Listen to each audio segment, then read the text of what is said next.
If one was to use a single word to describe Lieutenant Colonel Roger Walden, that word would be determination. Roger was born on May 21, 1922 in Des Moines, Iowa. His family was extremely poor, and at the age of 12, Roger was sent to live with an aunt and uncle in Detroit, Michigan. His life in Detroit was better, and he dreamed of going to college when he graduated from high school. However, there was no money for college, so Roger went to work doing odd jobs until he landed at Ford Motor Company as an apprentice machinist.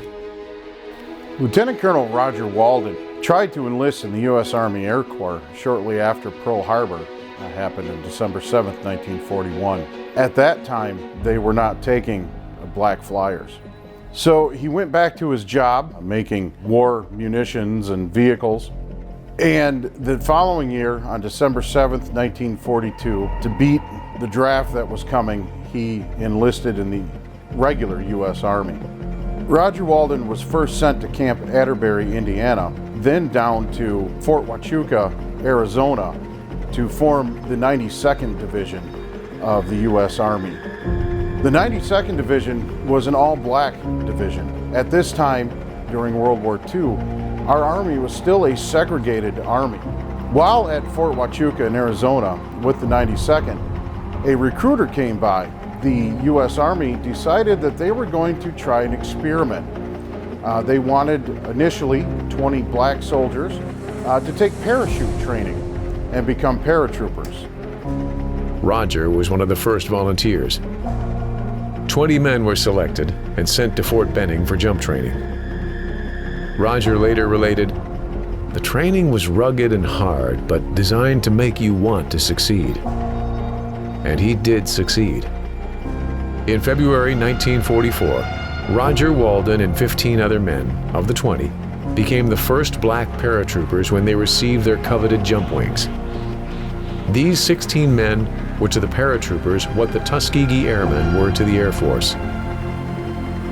Known as the Sweet 16, they were to become the nucleus of the new 555th Parachute Company, or as the men would call it, the Triple Nickel. The symbol of the unit was 3 buffalo nickels. This was symbolic of the original Buffalo Soldiers, or black troopers in the 19th century U.S. Army. Roger was promoted to Staff Sergeant and received more training in both demolitions and communications. He was also encouraged by the officers of the 555th to attend Officer Candidate School. He finally relented and was commissioned as a second lieutenant in March 1945. The biggest reason he didn't want to become an officer was that the Army usually assigned you to a different unit. To his surprise, he was assigned back to the 555th. The Triple Nickel continued to train in hopes that they would be used in combat. However, this was not to be. Instead, they were sent to the West Coast on a secret mission known as Operation Firefly.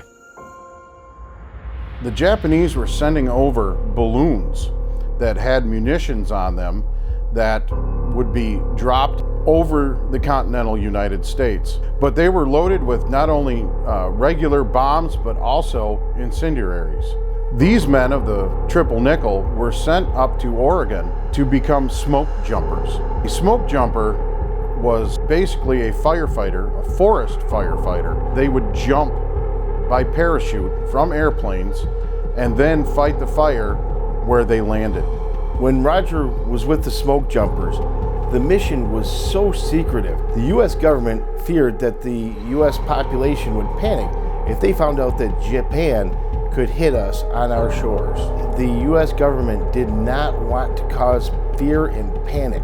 So that's the reason why they had these guys jump in to wherever these fires started, just in case it was started by a balloon. Some of them reached as far east as Michigan. The men of the 555th made 1,200 jumps and helped suppress over 36 fires, all while losing only one man. With World War II ending in August 1945, many of the men of the Triple Nickel returned home. However, Roger remained in the Army and marched in the Victory Parade in New York City. He was assigned to the 82nd Airborne Division, the first division of the U.S. Army to integrate. In 1949, Roger was sent to Japan on occupation duty, and less than a year later, he would find himself in another war, this time in Korea. In June 1950, the North Korean Army crossed the 38th parallel and invaded South Korea. American troops were sent from Japan to help stem the tide. One of those troops was Captain Roger Walden. Unfortunately, the Americans were outnumbered and slowly retreated, eventually setting up a ring of defenses near the South Korean city of Busan. On the night of September 1, 1950, Roger was commanding a company during an all-night attack. He expertly directed his troops and supporting artillery. When the North Koreans broke through the defenses, Walden got his men out without any casualties and ordered artillery fire on his own position. He then regrouped his men and led an attack to retake the line they had retreated from. For his gallantry and courage, Roger Walden was awarded the Silver Star Medal. Walden continued to serve in Korea until May 1951. While there, he was selected to command General MacArthur's Honor Guard on the General's tour of Seoul. Roger was reassigned to the 11th Airborne at Fort Campbell, Kentucky, and was selected to be a part of Atomic Shot 2, which tested the effects of the atomic bomb on fortifications and soldiers in Nevada. Roger would later say, "It was an awesome experience." He would also serve in Germany for 3 years before again returning to the United States. Once back, he was promoted to lieutenant colonel and was assigned to Central State University, Ohio, as a professor and head of the ROTC program. During his tenure, he initiated many innovative programs beneficial to the cadets. Through these programs, the Cadet Corps at the university grew from a battalion to a brigade. Roger Walden retired from the Army on October 1, 1966, but his service was not over. For the next 16 years, he worked for the city of Detroit and rose to be the manager of the Rehabilitation Field Office in Detroit's vacant housing rehab program. Throughout his life, Roger Walden served his country and his adopted hometown of Detroit. Through his determination and sacrifice, he became one of the first black paratroopers and had a brilliant military career. He always called on others to always do your best. Roger Walden passed away on September 17, 2013, at the age of 91.